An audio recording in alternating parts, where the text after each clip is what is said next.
श्रीनिवासवन्दितसुन्दरि माधवी चन्द्रसहोदरि हेममयी मुनिगणमण्डितमोक्षप्रदायिनि मञ्जुलभाषिणि वेदनुते पङ्कजवासिनि देवसुपूजित सद्गुणवर्षिणि शान्तियुते जय जय हे मधुसूदनकामिनि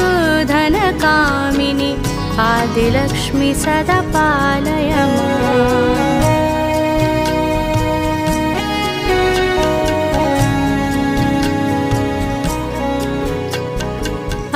कलिकल्मषनाशिनि कामिनि वैदिकरूपिणि वेदमयी क्षीरसमुद्भवमङ्गलरूपिणि मन्त्रनिवासिनि मन्त्रनुते